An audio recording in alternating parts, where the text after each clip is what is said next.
heard a theory that kids get a lot more colds than adults. And so one of the common cold viruses is a coronavirus, coronavirus is a type of virus.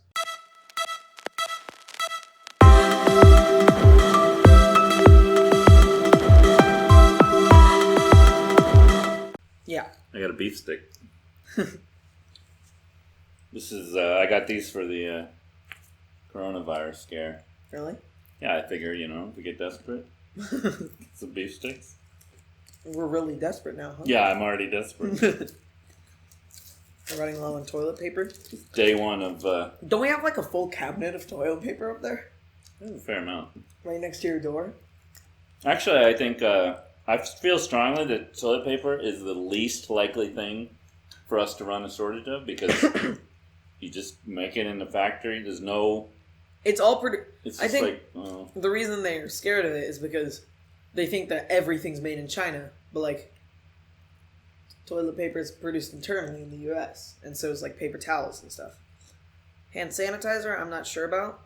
And did you know the entire Walmart is out of toilet paper? I mean, not toilet paper. Hand sanitizer. Yeah. The only place that still has hand sanitizer in stock is the place nobody thought to look. Bath and Body Works.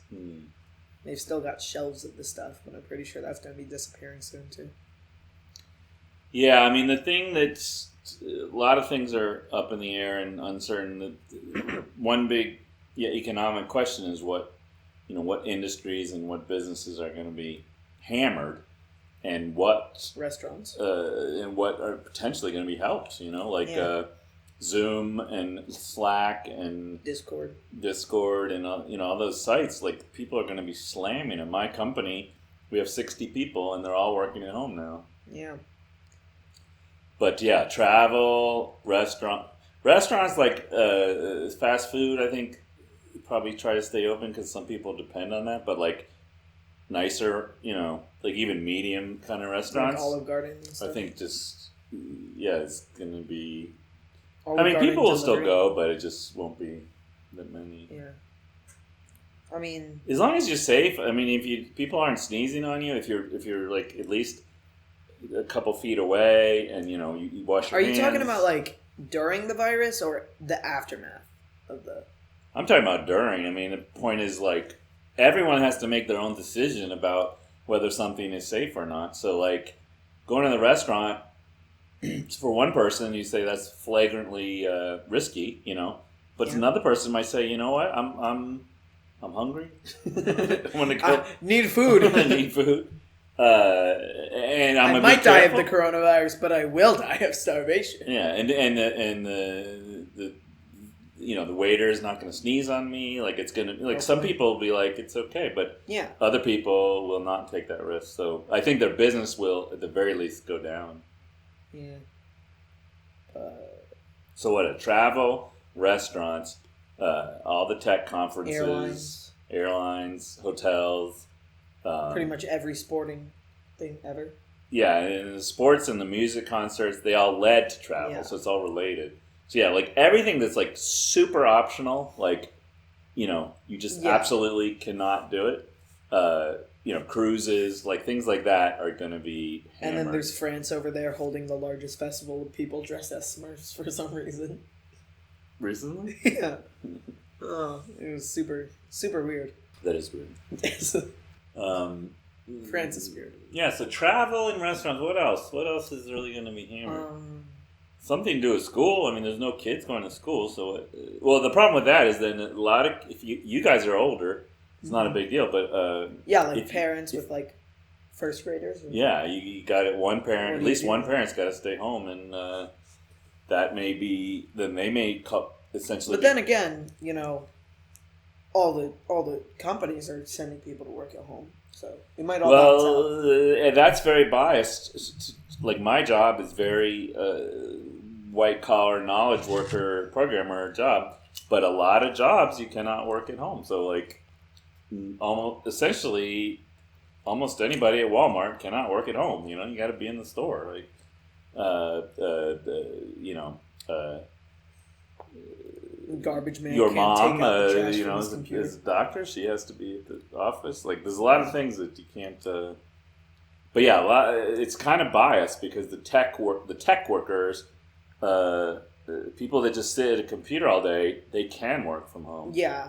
And in fact, some of them, like me, to some degree, it's just not that big of an imposition. I mean, I can work from home as easy or easier than I could in an office. So it's just like, guys, relax. This is the 12th end of the world I've survived so far. Well, but someone at my work said I'm going to be the last man standing because they saw my home office and my basement and all that. They're like, you're going to survive this. I don't think even with like a super bad virus, society's going to collapse or anything, you know? Well, that's kind of what I was getting at. What will fall apart and what won't. So yeah, like going back to Walmart. I don't mean like stores or anything. I mean like actual chaos. Like yeah. People robbing each other's houses, but there's no cops to do it because they're all vomiting. It can get arbitrarily bad, but I don't think it will. Yeah, I mean, I think this virus is dangerous and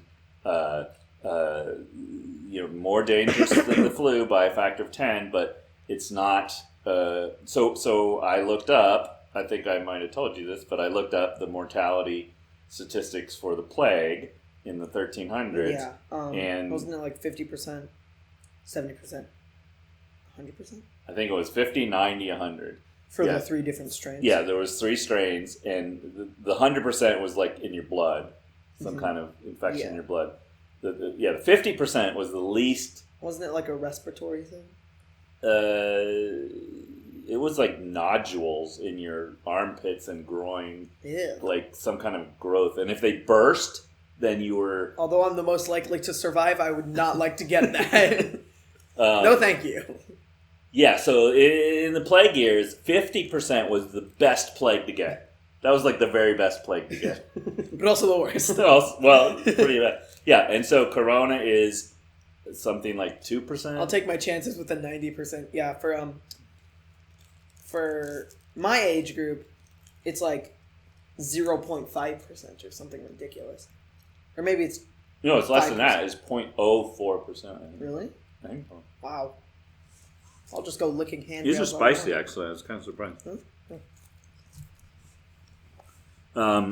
Yeah, so anyway, back to the mass chaos. You know, I think it's not super likely. I think we don't know. We don't know what's going to happen. But I think that we've taken such drastic measures that I think it's going to be,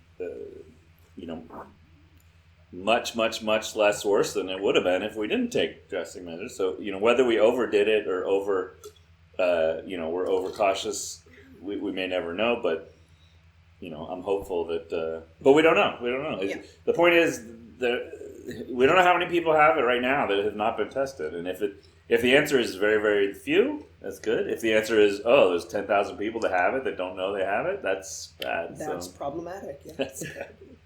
But that could be I think I remember 9/11, and I think my feeling about 9/11 was that the ramifications were both bigger and smaller than you'd expect. So like things like the actual people that died on that day, and the 9/11, the first responders that ended up dying from lung disease from trying to help the people, like that was like just a horrible thing, and it dragged on, and it was just it's bad. But and physically the towers going down, like I grew up and went to New York and I saw the Twin Towers and they're gone, just one day. Nothing. They're gone, yeah. And now when you see a movie, it's either before the towers or like the movie doesn't have the towers in it. Sometimes they digitally remove the towers because they don't want to make people feel bad or something. But anyway, the point is, it was a huge blow, but it was also, we were very resilient. So like, so much did not fall apart from that. People bounce back and people adjust and people adapt. And so yeah, I think this will be the same thing. There'll be some big consequences, and maybe some will be positive in some silver lining kind of way. Like, teaching people how to work remotely and teaching kids how to learn remotely. I mean, it could change the world with. It could be a big kick in the pants. Like, I mean, it's like the world was changing one year at a time, right? And more people working online and stuff like that. But I think 98% of workers were still showing up to the office every day. And this may be a wake-up call that, hey... It's better to stay at home. At least... Maybe not better, but safer. It has advantages, And it's also got disadvantages. But human interaction as well. It's like a chicken and egg problem because with all these people suddenly working from home, I think solutions are going to spring up where companies invent things like this Discord and Slack and these things. People will rise to the occasion and they'll invent stuff. And a couple of months from now, if anyone's still working from home, they'll have much better tools and better techniques, and they'll just be used to it. It's my work is they're all at home, they're all working from home, and they're adjusting. They're like, oh my god, where do I put my desk in my room? Like all the basics. But and then I just started using. Just like, good luck, guys. Yeah, I'm like, come on. I just started using Discord at work based on you using it, and it's fun. Yeah, I was like, hey, let's just set this up. And people are like logging on, like, what do I do? Like, is anybody there? Can you hear? My mic's not working, You got to join the voice channel, man. Yeah, meet me halfway. Buy a ticket. You know that joke? No, I do. Yeah, you do. I don't think I do. Okay. So the guy is...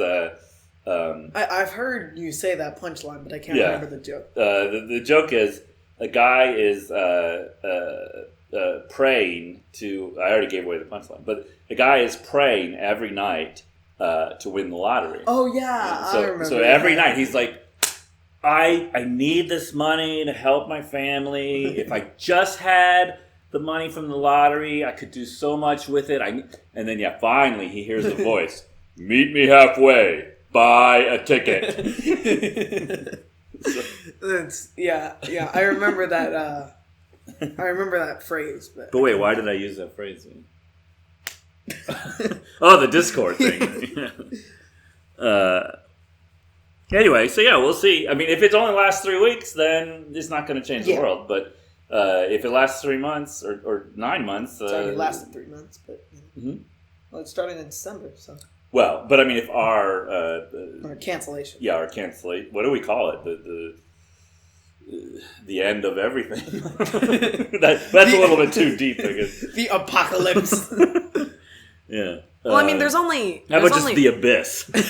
That could be the name of the podcast. The Abyss. That would, kind of put a damper on things, but... The Abyss. Welcome to The Abyss. And the little, preview video is just, someone falling endlessly, with, fire and stuff. That's probably not a good idea. Yeah, I don't think Scratch that. So the point is, we don't know what. So what was the theme tagline to Frozen 2? Do you remember? Wasn't it do the next right thing or something like that? You just hit the painting. Do the next right thing, right? And that's all you can do in some situations. So you don't want to do nothing, and you don't want to do the wrong thing. And you don't really know what to do, so just do the next right thing. Do something that makes sense, and then it'll become clear. Yeah.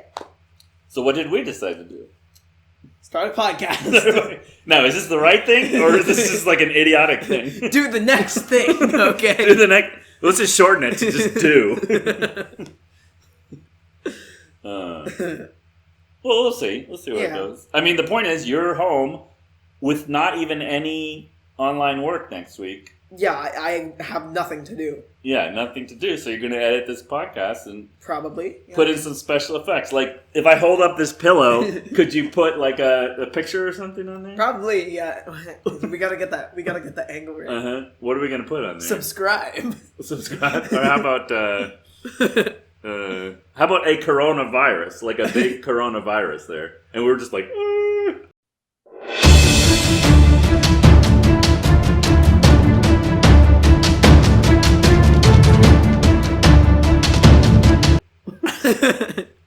Alright. Okay. You can work on that. Yeah, I'll figure something. Can I eat these on camera? Or? Yeah, it doesn't make too much of a crunch. Well, not if you could leave your mouth open. This is a poor choice of snack for a podcast.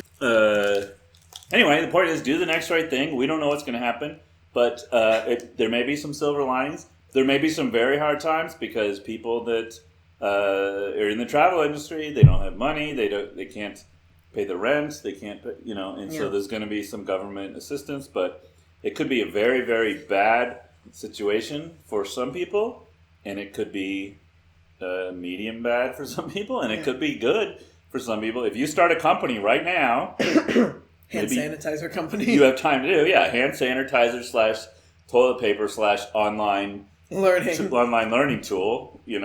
Like every question you get right, you get a free roll of toilet paper. You may make the Corona kit. Yeah, the Corona. You may make millions. So it's. But yeah, we hope that people don't get too sick, and I hope that the medical. I hope that the Great Depression Part 2 doesn't start.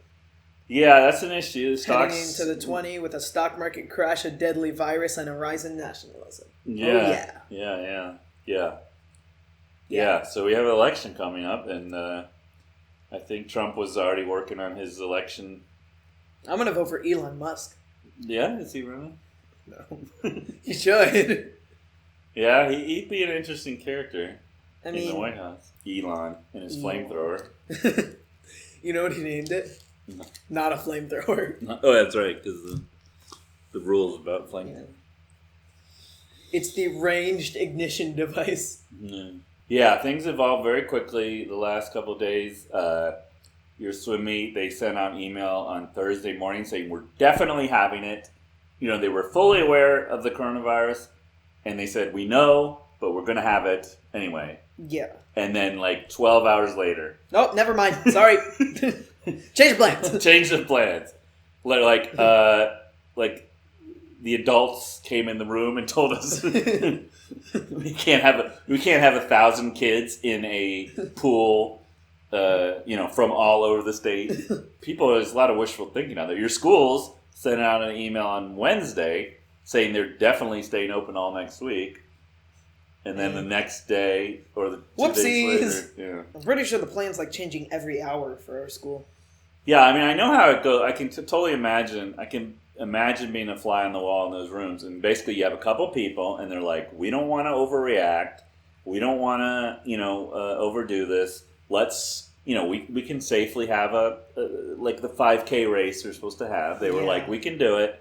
But then, then other things are being canceled, and then someone goes up to them and they go, are you okay if someone dies because of having this 5K race? And they're like, I guess not. And they cancel it. I feel like it might be a lot not as bad as the media is making out to be. Then again, if you assume that, the media is also putting out a lot of facts. So kind of got to figure out what's real and what's dramatized. Yeah, everybody's trying to do the best they can. Everybody has limited information. Even the president does not have all the information. And so everyone is making calls, and then it will work itself out to some degree because the information will eventually get around. I mean, people are it's just things are happening too quickly. They don't know what they're doing. But I think then the interesting thing is when they think things are safe enough again, we're going to see the reverse process where who's going to be the first school system to open, and then who's going to copy them or who's going to be reluctant to open, Yeah. Who's going to be the first big conference to happen again or music festival? When is Billie Eilish going to have her next concert? Who's going to be the first school to decide to stay online? Oh, yeah, exactly. That's what I wonder, yeah. It all depends whether we're talking about 3 weeks or 3 months, though. Yeah. 3 weeks is not going to change 3 months is the rest of the year. the rest of the school year. Yeah. I wouldn't mind switching to a totally online thing. I feel like that would be really cool. I could work at my own pace. I could get information whenever I needed to. I didn't have to sit there. How would you prevent yourself from just playing games all day? Aha! Well, I would probably get used to it after like 3 months. And, there's still grades. It's not like you're just doing the work. Yeah, most online courses have a lot of assignments. It's actually not easy at all. You have to, and you can't fake it because you gotta type in the answer and they check it. So it's like you got to. Yeah, those online courses are non-trivial. They're not easy. Online does not mean easy. It just means different. And sometimes the materials are better because it's a professional, like a national quality professional. Yeah, plus, online's cheaper. In many ways, it is. Yeah, I think you can basically mass produce textbooks for free. Yeah, we talked about it. I think your teacher should still have a job, and their job should be to mentor and grade and like kind of be the mother hen and like kind of not a mother hen, but kind of a mentor. Help people that are struggling. Yeah, tutoring and just hands on like. Video call, how are you doing? I saw your last assignment. It was not great. Like, what are you not understanding? Let me help you. And then the kids that don't need that, they can just zoom ahead and then there's no reason to structure it based on years, based on like year, like 6th grade, 7th grade, 8th grade, right? So if you're you can just like it's what I was talking about. The bloodstream, everyone just kind of goes in and out each other. It's not an intersection where everyone's going and you have to wait for people to go, and then everyone, it's all efficient. Yeah, I would call that gated. Like, today it's very gated. So, like, when you're a 7th grader, you only learn 7th grade stuff, unless you get into advanced math or whatever. Yeah, the highest you can go is 9th grade currently. Yeah. The nice thing about online, too, depending on what you're doing, is you can bounce it around. So, like, one of the things I've done with online is, like, you're taking an online course on economics or, I didn't take a lot of courses, but you're looking at something online on economics, right? Yeah. And then they mention some kind of math that you've never heard of, like, I'll just make it up, interval algebra. So then you just go on Google. Sigma rerouting. Yeah, you just find another course on interval algebra, and you just spend a couple hours on that. And when you're done, you go back to your economics course. You're like, oh, I get it now. Yeah, and it's like on demand. But imagine the opposite. You're sitting in an economics class in a college, in a room with 400 other people, and you have no idea what's going on. It's like, Yeah. You can't hit pause. Boop. All right, bye, guys. Wait, what was that movie we just saw? Click, yeah, with Adam Sandler. So we'll see what happens. And then here hopefully we're not going to talk about coronavirus on every episode, because that would be boring. I wonder if, even though it's going to become, like, maybe a thing that we just have to live with for the next 3 months. I think there's still going to be news about it, but do you think it's not going to be like the big boom we have right now? Where every other story is about coronavirus? It has to fade unless things just get worse and worse. It has to fade. It has to peak, and then it has to fade, and then it becomes more routine. One thing is... It's like the Australia wildfires. Yeah. The news cycle can only prevaricate on one thing for so long. But, it depends on what happens, I think the thing is people will adapt and adjust to things being canceled. But it's a balance because you could really flatten the curve. Everyone stayed in their own bedroom and you just push food under the door and no one... like a prisoner in isolation, right? You just literally did not see another human. But that would be too much. That would be going too far. Yeah, but I feel like if it were me, I wouldn't do that. Like, if you told me that I'm going to go and play soccer with some kids, first of all, I wouldn't, because I don't like playing soccer. And also, I just don't want the coronavirus. I'd rather not, thanks. How about if we say you're going to go play soccer with 3 of your friends? Wheezy, Coffee, and Drippy. Yeah, let's go. And then they just sneeze right on the ball. Yeah. Here you go, Toby! Well, one day at a time. But I think the point is social distancing is not meant to be the solitary confinement of a prison. Yeah. That's taking it too far. And so there is some risk that people are willing to take to lead a somewhat normal life. And that risk is going to be different for different people. And so, some people are very, very risk averse and they wouldn't, they'll hire someone to go get groceries for them. And other people are like, you know what, I can handle this. I'll go to the store. I'm pretty sure that's what Uber Eats is. Yeah. But anyway, it's super early and it is too early to tell. But I'm just saying people are very adaptable and creative and inventive and not every person is, but there's enough. We got enough of them. Yeah, there's enough people out there that I promise you the blogs and YouTube channels are going to be packed full of people with interesting ideas and there's going to be companies. That's how it's always been. Yeah, and companies are going to be started and people will suffer economically and people will suffer health-wise and it'll be bad, but we're not going to all lay down and give up. It's there's a lot. We have a lot of resources as a company. I mean, as a country and as individuals, and we have a lot to draw on. We got a good fighting chance. We have chips and we have a microphone and that jerky thing. Beef jerky, spicy. Nice. But yeah, we'll see. There's a lot to talk. There's a lot going on. I mean, we can pull up I'm not going to do it now, but we can pull up Hacker News and just go through the top stories of the day, and there's always something to talk about. So there's always something to talk about because the world is still evolving and there's things happening all the time. Yeah. Well, I think that pretty much wraps up the podcast for episode today. 1. Yeah.